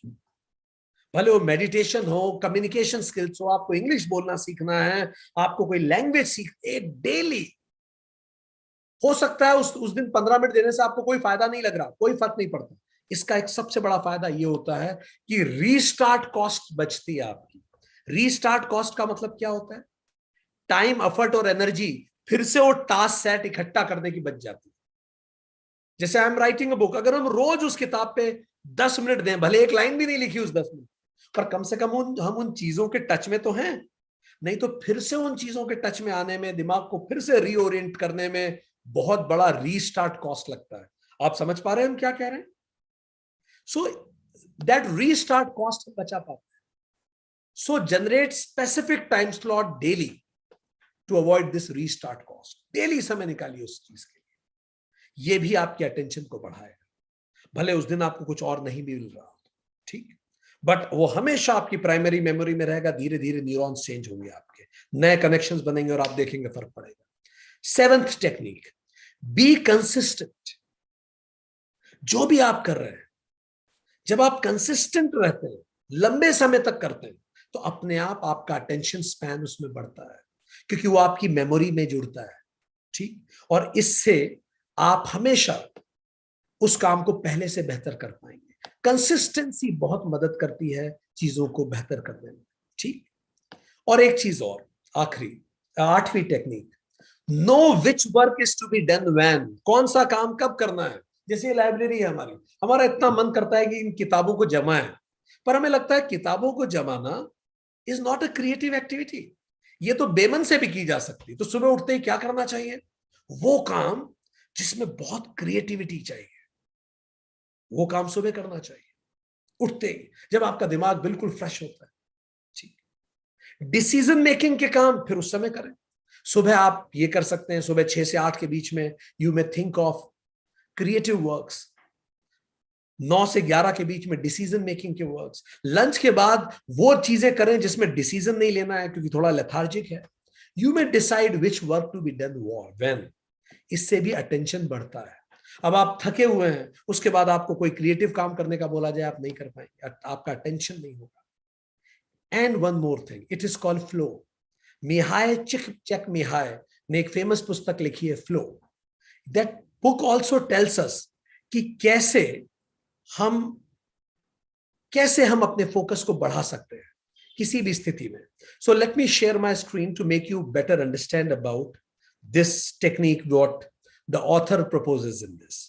अब आपको हमारी स्क्रीन दिख रही होगी. देखिए, जो मिहाई चेक ने कहा है अपनी पुस्तक में, ये कहते हैं कि पूरा जीवन दो चीजों का मिश्रण है. एबिलिटीज, हमारी योग्यता, और चैलेंजेस जो वातावरण हमें देता है. एबिलिटीज जो हमारे अंदर हैं और चैलेंजेस जो वातावरण हमें देता है. ठीक. अब देखिए, सबसे पहले अपन शुरू करते हैं नीचे से. ठीक है, नीचे से एपैथी. देखिए, एपैथी लिखा है.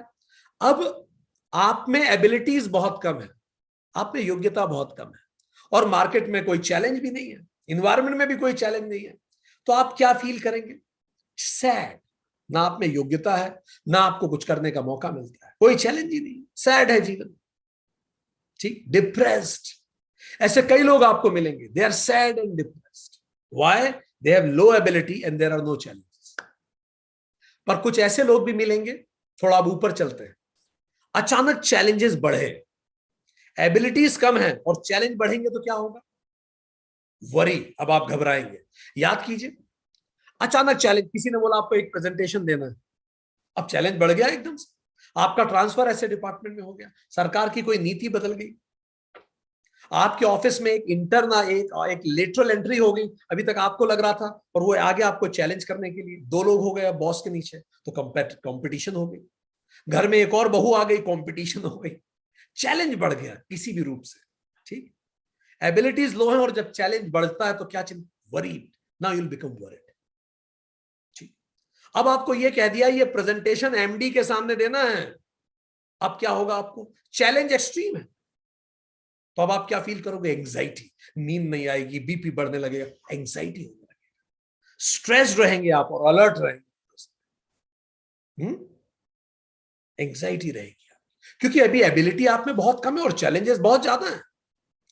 आप you will be burned out, आप बर्नड हो जाएंगे पूरी तरह से. ठीक. पर फिर क्या होगा? फिर आपको जगना पड़ेगा भाई, कुछ करना पड़ेगा. अभी रिव्यू है, ऑडिट हो रहा है, ये हो रहा है, कुछ ना कुछ करना पड़ेगा. तो अब आप क्या करेंगे? अपनी एबिलिटी बढ़ाएंगे, धीरे धीरे खुद को धक्का देंगे. तो जैसे ही एबिलिटी बढ़ेगी, हाई चैलेंजेस है, आप देखिए डायग्राम फॉलो करते जाइए, हाई चैलेंजेस है और एबिलिटीज बढ़ रही है, लो से हाई की तरफ जा रही है. तो अब आप क्या फील करेंगे? Arousal, alert and focused. कैसा अराउजल? याद कीजिए, जब हम नई नई साइकिल चलाना सीखे थे, इस पूरे ब्रह्मांड में सबसे ज्यादा इंपॉर्टेंट होता था साइकिल का हैंडल. याद है आपको? कहीं नहीं देखते थे दाएं बाएं, बस वो हैंडल ही संभल जाए तो बड़ी बात थी. क्यों? एबिलिटीज अभी उतनी नहीं बढ़ी थी और चैलेंजेस हाई थे, दो टायर पे थे. Arousal, alert and focused. Yes. और अब क्या हुआ? आपने अपनी एबिलिटीज बहुत बढ़ा दी. अब जब एबिलिटीज एक्सट्रीम पे है, चैलेंजेस भी एक्सट्रीम पे है, अब आप क्या फील करेंगे? You will feel a flow, happy, focused. जो लोग नई नई साइकिल चलाना सीखते हैं, देखिए कितना मजा आता है, वो यूं ही चलाते रहते. जो लोग नई नई बाइक चलाना सीखे थे, कार चलाना सीखे थे, याद कीजिए यूं ही चलाते थे बिना काम, और अब वही कार चलाना कितना बड़ा बर्डन है, काम करने के लिए जाना पड़ता है. वो फ्लो क्यों आया था? एबिलिटीज हाई थी, चैलेंजेस भी हाई थे, अभी इतनी मास्टरी भी नहीं हुई थी, बट हाँ मजा आ रहा था काम करने में. रोज सुबह ऑफिस जाने का मन करता था, आपको लगता था आप वही कर रहे हैं जो करने के लिए आप पैदा हुए हैं. You feel flow. ये अब क्या हुआ? इतनी आपकी एक्सपर्टीज हुई, अब आपका ट्रांसफर हो गया कहीं और. अब यहां जहां ट्रांसफर हुआ वहां चैलेंजेस उतने ज्यादा नहीं है, चैलेंजेस थोड़े कम है. तो क्या फील करेंगे आप? Completely in control. जैसे हम ऑफिसर्स को ट्रेनिंग देने जाते हैं तो हमें फ्लो फील होता है, आई फील फ्लो, क्योंकि उनके पास भी 20 साल का अनुभव होता है, 30 साल का अनुभव होता है, फील्ड में काम करने वाले लोग होते हैं, प्रैक्टिकल लोग होते हैं, प्रैक्टिकल क्वेश्चंस आते हैं, मजा आता है. पर जब हम कॉलेज में पढ़ाने जाते हैं तो कॉलेज के जो स्टूडेंट्स होते हैं उन्होंने अभी फील्ड को नहीं जाना है, तो उनके क्वेश्चंस थ्योरेटिकल होते हैं. So what I feel in college is control, happy and confident. But what I feel when I train officers, flow. Fine. So the point here is, अब चैलेंजेस कम है, एबिलिटीज ज्यादा है, तो आप क्या फील करेंगे? कंट्रोल. अब क्या हुआ? आपका ऐसी जगह ट्रांसफर हो गया जहां कोई चैलेंज ही नहीं, या आपको ऐसा काम दे दिया जिसमें कोई दम ही नहीं. अब आप क्या फील करेंगे? चैलेंज और लो हो गए, relaxed, confident.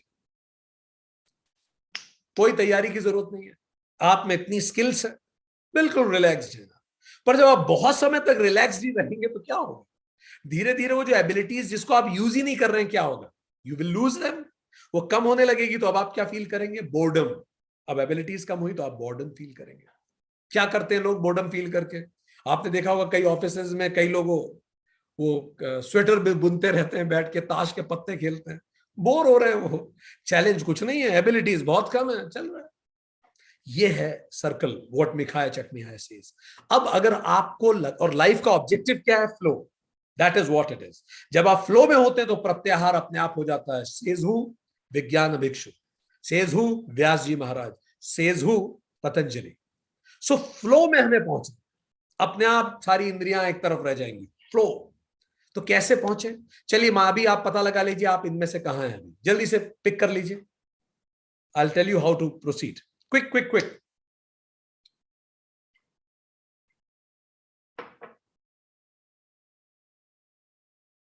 Done, done, good. अब मान लीजिए अभी आप वरिड है किसी चीज या एंजाइटी आपको फील होती है, तो आपको क्या करना चाहिए, आप जिस भी चीज के लिए वरिड है या जिस भी में भी एंजाइटी फील होनी चाहिए, आप अपनी एबिलिटी बढ़ाइए। तो जैसे ही एबिलिटी बढ़ेगी आप अपने आप फ्लो की तरफ जाने लगेंगे। अगर आप वरिड हैं या एंजाइटी फील करते हैं, इसका मतलब आप में, या एपैथी फील करते हैं, सैड, डिप्रेस्ड, स्ट्रेस्ड फील कर रहे हैं, तो आपको तत्काल ऐसे ट्रेनिंग कोर्सेज ज्वाइन करने चाहिए, ऐसी चीजें करनी चाहिए जिससे आप में एबिलिटी बढ़े। This is the solution, clear है। पर अगर आप बोर फील कर रहे, रिलैक्स फील कर, बोर हो रहे सर, तो क्या करना है, चैलेंज बढ़ाइए, इंक्रीज योर चैलेंजेस। चैलेंज कैसे बढ़ाया जाता है, आप खुद ही चैलेंज बढ़ाइए। चैलेंज कैसे बढ़ाया जाता है, जो काम आप 2 घंटे में करते हैं, बोलिए मैं 1 घंटे में करके दिखाऊंगा, अब चैलेंज दुगना बढ़ गया, चैलेंज फिर करके देखिए। क्रिकेट खेल रहे हैं आप बच्चों के साथ, चैलेंज बढ़ाना है, उल्टे हाथ से खेलिए, हर जगह चैलेंज बढ़ाइए, टाइमर सेट कीजिए, अपने आप जब चैलेंज बढ़ेगा आप देखेंगे कि आप फ्लो में फील करेंगे। अगर आप इधर हैं, नीचे की तरफ हैं, बोर्डम, रिलैक्सेशन, एपैथी फील कर रहे हैं, इंक्रीज चैलेंजेस। अगर आप एंजाइटी, वरी और एपैथी फील कर रहे हैं, increase abilities. This is how you may come in flow. And flow में अपने आप में अटेंशन आपका बढ़ने लगेगा। You will gain attention that you want in your life. आपको वो अटेंशन मिलेगा जो आप जीवन में चाहते हैं। Fine, so this is how we can go about it. कुछ और कपल ऑफ स्मॉल टेक्निक्स हैं which you can use. Fine, जैसे what are the different techniques that you would like to use? Another is, सप्ताह में एक दिन व्रत रखें, इससे भी प्रत्याहार सदता है। एक दिन सप्ताह में व्रत रखें, माउथ कंट्रोल होता है, you can control your mouth. Fine, self control होता है। एक और टेक्निक है, गॉसिप ना करें, किसी की निंदा ना करें, किसी की भी नहीं, मुंह से निकले ही ना। इससे अंतर्मुखी होने में मदद मिलेगी आप, क्योंकि हम अननेसेसरी वर्बल एंगेजमेंट करते हैं, इससे भी प्रत्याहार सधता है। ठीक है, एक और टेक्निक है, घर में जो भी बना हो बिना प्रतिरोध प्रसाद समझ के खा ले। कितने लोग ये करते हैं, जो भी बना हो, जैसा भी बना हो, प्रत्याहार सधेगा। भ्रामरी प्राणायाम करें, सेशन 25 में भ्रामरी प्राणायाम का उल्लेख है। ठीक है, अटेंड कीजिए योग सूत्रा। त्राटक करें, अटेंड कीजिए योग सूत्रा सेशन 25 त्राटक। वॉलेंटरी सेलिबेसी कीजिए, ब्रह्मचर्य का पालन कीजिए वॉलेंटरली। सप्ताह में 1 दिन कर सकते हैं, 2 दिन कर सकते हैं, इससे भी सेल्फ कंट्रोल बढ़ता है। योग निद्रा करें, योग निद्रा भी यूनाइटेड कॉन्शियसनेस की यूट्यूब पे आपको मिल जाएगा, वो करें, उससे प्रत्याहार बढ़ता है। मौन रखें, 3 घंटे से शुरू करें, 6 घंटा रखें, 9 घंटा रखें। हमें एक सज्जन ने बताया कि वो रोज 8 घंटे मौन रखते हैं। कब, जब वो सो जाते हैं। वैसा वाला मौन नहीं, ठीक, दिन में जब भी आपको जमता है सो इस तरह से आप मौन रखें। और खुद से वो जो बच्चे खेलते हैं, वो वाटर एंड आइस, खुद के साथ खेलें। अचानक एक पल के लिए रुक जाए, जैसे इसी पल रुकते हैं, चलिए, और अवेयर होते हैं अपनी पांचों सेंसेस के लिए, और देखें इनका अभी क्या मिजाज चल रहा है। चलिए 1 सेकंड रोकते हैं, नाक से शुरू करेंगे, ठीक है? देखिए नाक पे आप कैसा फील कर रहे हैं। अगली सांस जब लें तो नाक के गेट्स पे आप महसूस कीजिए, उस सांस को लीजिए। हो रही है महसूस? ये जो अभी आपको महसूस हो रही है, पिछले 1 घंटे से हो रहा है, पर आपने नोटिस नहीं किया, ठीक? 1 घंटे से। पर जैसे आपका मन यहां आया, देखो महसूस होने लगा। एक और सांस लेके देखो, और बिल्कुल ध्यान नाक के द्वार पे लगाओ। लग रहा हल्का हल्का ठंडा से? ये हो रहा था 1 घंटे से, पर आपका ध्यान नहीं था, ठीक है? चलिए अब अपने पैरों में देखिए, थोड़ा पसीना आ रहा है क्या? हाथ या पैर में कहीं पसीना है क्या? इधर देखिए, पैरों में देखिए, महसूस कीजिए। देखिए आपका पैर कैसा है अभी, जरा महसूस कीजिए। क्या वो कंफर्टेबल है? हाथ कहां रखा है आपने? पीठ कहां टिकी हुई है? ये इतनी देर से था। अपने हिप्स को महसूस कीजिए, वहां नीचे आपको कैसा महसूस हो रहा है, जहां वो जिस भी सीट पे, जिस भी आसन पे आप बैठे हैं, कैसा महसूस कर रहे हैं, जरा ध्यान दीजिए। ये ध्यान पहले नहीं था, पर सेंसेशन तो पहले भी था। ऐसे दिन में बस 5 सेकंड निकालिए और अवेयर हो जाइए, अपने आप प्रत्याहार की तरफ बढ़ने लगे। मुंह में देखिए, मुंह में कैसा महसूस हो रहा है, कान में क्या सुनाई दे रहा है, आंख को क्या दिख रहा है। इस सब को जब आप करेंगे, एकदम से खुद को फ्रीज कीजिए, अपने आप देखेंगे कि प्रत्याहार आपका सधने लगेगा। सो हमने प्रत्याहार की कई टेक्निक्स की आपसे चर्चा की, ठीक? अब आगे बढ़ते हैं। एक और आखिरी टेक्निक है अजप जप। इसको we will do this meditation on अजप जप समडे, फाइन, सून।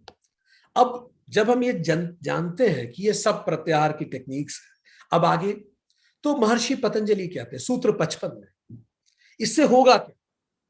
ततः परमा वश्यता इंद्रियाणाम। इस प्रत्याहार से इंद्रियां पूर्ण वशवर्तनी हो जाएंगी, वशवर्तनी हो जाएंगी, अपने आप वश में हो जाएंगी। प्रत्याहार सिद्ध होने के पूर्व इंद्रियां स्वतंत्र रूप से अपने अपने विषय की तरफ भागती थी, उन पर हमारा नियंत्रण नहीं था। पर अब प्रत्याहार की सिद्धि से इंद्रियां पूर्णतः नियंत्रण में आ जाती है। अब उन्हें साधक अपनी इच्छा अनुसार कहीं भी लगा सकता है, जहां चाहे लगा ले। सो प्रत्याहार से मन अत्यधिक शक्तिशाली हो जाता है, बहुत हाई सेल्फ कॉन्फिडेंस होता है। जिसका भी प्रत्याहार सधता है, बहुत कॉन्फिडेंस होता है, क्योंकि उसे पता है अगर उसने कहा सुबह उठेगा तो उठेगा। वो फिर ऐसा नहीं होता ये नहीं कर रहा, वो नहीं हो रहा, सब जो चाहेगा उसका शरीर उसका साथ देगा। बहुत हाई कॉन्फिडेंस आता है। इसी कारण यम नियम पहले चरण है। नहीं तो इनकी अनुपस्थिति में क्या होगा, ये जो सबल मन है, इसको व्यक्ति गलत दिशा में भी तो लगा सकता है। अब उसका मन कह रहा है, शरीर उसके साथ है, अब क्या होगा अगर मन ने कुछ गलत कह दिया तो? इसीलिए यम नियम जरूरी है, चित्त शुद्धि पहले से करना जरूरी है। चित्त शुद्धि होगी तो ये प्राणायाम एक बूंद है, अन्यथा एक बैन भी हो सकता है, आप गलत जगह लगा सकते हैं। ये आतंकवादी क्या कम मेहनत करते हैं सैनिकों से? पर आतंकवादियों का चित्त शुद्ध नहीं है और सैनिकों का चित्त शुद्ध है। आतंकवादियों ने भी प्रत्याहार साध रखा है, कोई भी कमांडो नहीं बन सकता प्रत्याहार किए हुए। दोनों कमांडो हैं, ये आतंकवादी है और ये फौज का। पर अंतर इन दोनों में क्या है? इसका यम नियम भ्रष्ट है, ये यम नियम से चलता है, ठीक? सो इंद्रियों का अपनी आवश्यकता अनुसार हम उद्देश्य उपयोग करते हैं। तो इसीलिए इंद्रियों का गुलाम ना होकर हमें मालिक, बिना किसी राग द्वेष, प्रसन्नता या दुख के उपकरणों के रूप में इन इंद्रियों का उपयोग करना, फिर ये इंद्रियां केवल उपकरण बन जाती है। सो मन की एकाग्रता से इंद्रियां स्वतः नियंत्रित हो जाएंगी, इस बात को हमने जाना। इसका नियमित अभ्यास करना अनिवार्य है, अन्यथा इंद्रियां फिर से मन को हरने लगेंगी। तो जब भी हम प्रत्याहार करें, it has to be done very regularly. ये जो चीट डे का कंसेप्ट होता है, चीट करूं मैं, चीट डे करूं, विराट कोहली अपने इंटरव्यू में बताते हैं, मैंने कई साल तक कोई चीट डे नहीं था, no cheating, know why you are doing, खुद को याद दिलाइए आप ये क्यों कर रहे हैं। धीरे धीरे चीटिंग वीटिंग की जरूरत ही नहीं पड़ती, कोई चीट डे नहीं। फाइन, फॉर अ पर्पस अगर आप एक दिन के लिए खुद को ब्रेक देना चाहते हैं तो वो भी वेल थॉट, वो ऐसा नहीं कि बहुत मन कर रहा है इसलिए चलो एक दिन कर लिया। हाँ, इंद्रियों से हम गवर नहीं होंगे, और हम बोलते हैं मन कर रहा है, एक्चुअली टंग और ये सब चीजें मिक्स होती है। सो मन को हमें सबल बनाना है, उसमें बुद्धि खींचेगी उसमें। भगवान कृष्ण गीता में कहते हैं चैप्टर 2 वर्स 60, हे कौन्तेय, संयम का प्रयत्न करते हुए बुद्धिमान मनुष्य के मन को ये इंद्रियां बलपूर्वक हर लेती है। एक ऋषि सौंभरी की कथा आती है भागवत पुराण में। तो जो ऋषि सौंभरी थे, भागवत पुराण अध्याय 9.6.40 FF, सो ये जो इसमें आती है कथा, ये ऐसी थी कि ये ऋषि बड़ा गहरा तप कर रहे थे, बहुत गहरा, और चौथे लेवल का प्राणायाम जो हम पढ़ चुके हैं उस पे पहुंच चुके थे। बिल्कुल सांस नहीं आ रही थी और बाहर जा रही थी। इनका श्वासों का इन्होंने शमन कर लिया था, श्वास का शमन हो गया था। और इसीलिए वो कहां तपस्या कर रहे थे? तालाब में, अंदर वाटर बॉडी के अंदर जल मग्न थे वो, और जल मग्न, सांस तो लेनी नहीं है तो पानी अंदर और बाहर क्या एक जैसा था। घना वन था चारों तरफ, यमुना के जल के भीतर जलमग्न होकर वो तप कर रहे थे। चौथे लेवल का प्राणायाम भी हो चुका था। किंतु वो कथा ऐसी है, इतने एकांत वातावरण में जहां कोई इंसान भी नहीं आ सकता, अगर जंगल में भी आ जाए पानी के अंदर तो आ ही नहीं सकता, इतने एकांत वातावरण में भी ऋषि का मन पूर्णतः नियंत्रित नहीं था। हुआ क्या, ऋषि का नजर दो मछलियों पे पड़ी जो संसर्ग कर रही थी।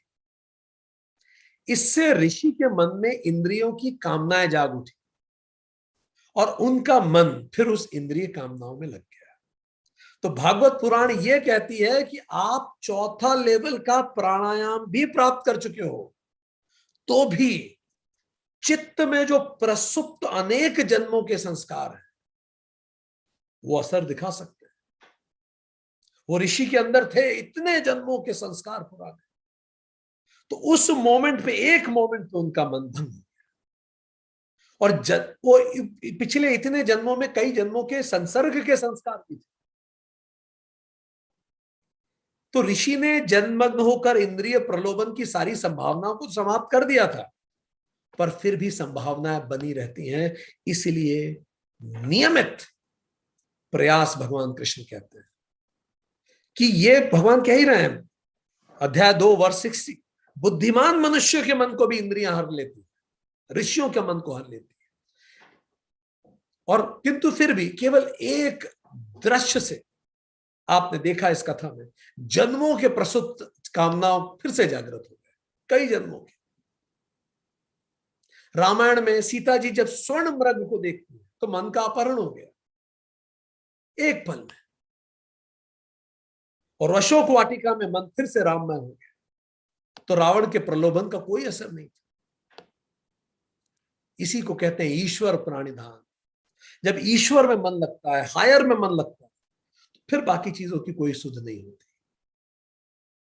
ईश्वर प्राणिधान, समस्त जन्मों के दमित संस्कार समाप्त हो जाते हैं ईश्वर प्राणिधान से। इसी को प्रतिपक्ष भावना भी आप कह सकते हैं, कि आप खुद को याद दिलाएं कि मैंने इतनी तप करने के बाद क्या मैं फिर से वही सब शुरू करूंगा। शास्त्रों में उल्लेख आता है, वो जो पतंगा होता है वो अपनी आंखों के कारण, उसको इतनी लौ अच्छी लगती है कि लौ के पास जाता है और जल के मर जाता है, तो आंखों की इंद्री उसको मार डालती है। ठीक, जो बी होती है, मक्खी होती है, वो जाके बैठती है कमल पे, कमल के फूल पे, तो कमल के फूल पे बैठती है, उसका रस लेती रहती है। फ्लाई जो होती है, बी होती है, जो वो रस लेती रहती है। तो जो बी उसका रस लेती रहती है, तो थोड़ी देर बाद वो फूल बंद होने लगता है, सनसेट हो जाता है, सूर्यास्त के बाद वो बंद होने लगता है। तो सोचती थोड़ी सी देर और ले लूं, थोड़ी सी देर और रस ले लूं। वो अपने मुंह का स्वाद छोड़ ही नहीं पाती, सोचती थोड़ी सी देर और ले लूं। इतने में फूल बंद हो जाता है और वो फूल के साथ ही अंदर बंद हो जाती है और मर जाती है। कई बार देखेंगे आप, सुबह उन फूलों को खोलो तो एक बी उसमें मरी हुई दिखेगी। ये वो है जो टंग को कंट्रोल नहीं कर पाई, या फिर अपने जो रस था उसका, और रादर टंग से भी ज्यादा उसको जो स्मेल आ रही थी उस रस की, उसको कंट्रोल नहीं कर पाई। हाथी तो स्मेल से बी मर गई, पतंगा आंखों के कारण। हाथी को वो क्या करता है, अपनी सूंड को, उसकी त्वचा में थोड़ा इरिटेशन होता है तो कई बार खुरदरे पेड़ के तने से घिसता है, शास्त्र कहते हैं। तो क्या होता है, वो तने से घिसने से उसको ब्लीडिंग होने लगती है और इससे उसे घाव हो जाता है, जो कई बार उसकी मृत्यु का कारण भी बनता है। खून निकलने लगता है। त्वचा का ग्रेटिफिकेशन इंसानों को भी होता है। डियर, हिरण, हिरण को शिकारी पकड़ने के लिए मादा हिरण की आवाज निकलता है। उस आवाज को सुनकर हिरण इंस्पायर होकर वहां आता है और ये इंद्री उसके शिकार का कारण बनती है। मछली को तो हम सब जानते हैं, सेंस ऑफ टेस्ट। तो उस वो आटा जो लगा के खिलाया जाता है, उससे वो उसकी मृत्यु का कारण बनता है। तो हमने ये देखा कि प्रत्याहार सद जाने पर स्वतः मन सद, मन सदने पर स्वतः इंद्रियां सद जाती है। इसको हमने अच्छे से समझा। सो आज के सेशन को अगर हम समराइज करें तो हमने ये जाना कि इंद्रियां के विषयों के रूप में भागने को रोकना ही प्रत्याहार है। जब ये विषयों से संबंध नहीं रहता तो प्रत्याहार सद जाता है। हमने देखा कि ज्ञानेंद्रियां, मन और कर्मेंद्रियां मिलके हमारा अस्तित्व बनाती है। हमने ये भी देखा कि दो माइंडसेट होते हैं, एक को एमिगडाला माइंडसेट कहते हैं जिसको मनमुख भी कहेंगे। गुरु नानक एमिगडाला माइंडसेट को ही मनमुख कहेंगे। एक पीएफसी माइंडसेट होता है जिसको गुरु नानक देव कहेंगे गुरुमुख। सो हमारा मन, हमारा माइंडसेट कौन सा है? अगर हमारी इंद्रियां आउटबाउंड क्यों हैं? क्योंकि हमें सर्वाइवल और रिप्रोडक्शन करना था इतने जन्मों में। पर अब तो ना तो सर्वाइवल प्रॉब्लम है ना रिप्रोडक्शन प्रॉब्लम है। पर अब नए जमाने के प्रेडेटर्स हैं जो हमारी इंद्रियों का शिकार करते हैं और इसके कारण हम अकेला फील करते हैं, डिप्रेस फील करते हैं, क्योंकि हम इंद्रियों के पीछे भागते रहते हैं। तो इसका समाधान है प्रत्याहार, प्रति आहार, इंद्रियों के आहार को पलट दें। अभी जो इंद्रियां बाहर भाग रही हैं उनको उल्टा कर लें, जैसे कछुआ सिकोड़ता है, जैसे कठोपनिषद में रथ परिकल्पना है। और जब हम इसको अंदर की तरफ सिकोड़ लेते हैं तो अपने आप हमारी लगाम कसना शुरू होती है। तो इस लगाम को हम कैसे कसें? तो लगाम को कसने का तात्पर्य ही यह है कि गुरुमुख हो, मनमुख ना हो। प्रत्याहार क्या नहीं है? हमने बताया, ये मन को मारना नहीं है, मन का केंद्रण है। ये इंद्रियों को बाधित करना नहीं है, इंद्रिय अनुशासन है। इंद्रियों को कमजोर करना नहीं है, उनका नियमन है। हमने बहुत सारी टेक्निक की बात करी है, लगाम कैसे कसें। पहला पोमोडोरा टेक्निक देखी, फिर विल पावर टेक्निक देखी, फिर स्मार्ट प्रैक्टिस देखी, फिर हमने मेंटल जिम की भी बात की कि कैसे मेंटल जिम के माध्यम से हम इसको कर सकते हैं। फिर हमने बात की कि पांचवी टेक्निक ये थी कि कुछ नई, जहां हमारा फोकस लगता है वहां से स्किल्स लें और जहां नहीं लगता वहां लागू कर दें। छठी टेक्निक थी टास्क सेट, जिससे रीस्टार्ट कॉस्ट बार बार ना बढ़े। तो रोज कुछ समय निकाल के रखिए उसको, मेक स्पेस, रोज स्पेस बनाइए। सातवीं टेक्निक, आप कंसिस्टेंस रहिए। आठवीं टेक्निक ये है कि समय, जिस समय जो काम करना है वो करें। सुबह एनर्जेटिक वर्क कीजिए, सुबह वो वर्क कीजिए जो क्रिएटिव हो, डिसीजन मेकिंग की जरूरत हो। फ्लो पे भी हमने जाना कि कैसे हम हमारी एबिलिटीज और चैलेंजेस के डायनेमिक्स को थोड़ा सा बदल के हम फ्लो को अचीव कर सकते हैं, अपने मन को फोकस कर सकते हैं। इसके अलावा सप्ताह में एक दिन व्रत रखें, गॉसिप ना करें, जो भी मना हो शांति से खा लें, भ्रामरी प्राणायाम करें, त्रातक करें, वॉलंटरी सेलिबेसी रखें, योग निद्रा करें, मौन रखें और आइस वाटर खुद के साथ खेलें और अजप जप करें। तो अजप जप हम अगले सेशन में या किसी सेशन में we will cover that also, ताकि आपको एक आइडिया लगे कि अजप जप कैसे किया जाता है। फिर सूत्र 55 ने हमें यह बताया कि इसका अभ्यास हमें नियमित करना है, छोड़ नहीं देना अचीव करके, जैसे ऋषि सौभरी के साथ ऐसा हुआ। एक पल ने वो अंदर की जन्मों की वासना फिर से कंट्रोल कर लेती है। हमने रामायण का भी उदाहरण देखा और हमने देखा कि कैसे पांचों जो पशु हैं उनकी मृत्यु का कारण उनकी इंद्रियां बनती है। और हमने जाना कि इंद्रियों को कंट्रोल करने से अपने आप, जब मन कंट्रोल में होता है, इंद्रियां कंट्रोल में हो जाती है, और इंद्री प्रत्याहार से वशवर्तनी हो जाती है, हमारे कंट्रोल में होती है, और लाइफ सुंदर बन जाती है। आज के लिए इतना ही। Thank you very much.